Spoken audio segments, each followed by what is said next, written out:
এ আবার কি সাজ দিয়েছো? আয় বৎস আয়, এটা সাজ নয়, আমি মা এসেছি মা। মা, তা আপনার জন্য আমি কি করতে পারি? শোন, 1 বছর ধরে তুই আমার পূজা করিস না, তাই সুদে আসলে মাত্র বেশি না 5,000 টাকা হয়েছে, তাই তুই 5,000 টাকা দে। 5,000 টাকা? আপনাদের ভগবানের জন্য আবার টাকাও লাগে? এই তুই আমাকে রাগিয়ে দিচ্ছিস। কিরকম তোদের পৃথিবীতে টাকা ছাড়া কিছু তো হয় না, যেমন আমাদের স্বর্গ টাকা ছাড়া কিছু হয় না। তাই তুই আমাকে টাকা দে, আমি তোকে আশীর্বাদ করেগা।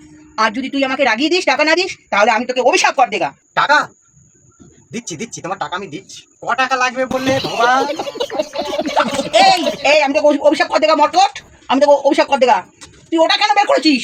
তুই আমাকে টাকা না দিয়ে তুই ডান্ডা বের করেছিস। আমি তোকে অভিশাপ কর দেগা, তোর টাকা কিন্তু চুল নেই উঠেগা। এ তো এইটা দিয়ে টাকার হিসাবটা মিটাই, তারপরে আমার টাকে চুল উঠবে কি উঠবে না সেটার পরের ব্যাপার। এই এই এটা ভালো হচ্ছে না, এটা ভালো হচ্ছে না, ভালো আমি অভিশাপ কর দেগা, অভিশাপ কর দেগা। তোর টাকে চুল নেই উঠেগা, তোর তোর দাঁত টুটে যাবে, তোর দাঁত ভেঙে যাবে, তোর নাক দিয়ে পেটা বেরোবে, পেটা পেটা। সরে যা সরে যা, মার কর মার কর মার কর মার কর, আমাকে মার মারছিস। আর কোনোদিন এই বেশ ধরবি? হ্যাঁ, আমাকে কি উল্লু পেয়েছিস? হ্যাঁ, টাকার জন্য অনেক রকম নটেঙ্গি করতে পারিস। তুমি তো টাকা দাও না, সেজন্য তো আমি এরকম করা হয়।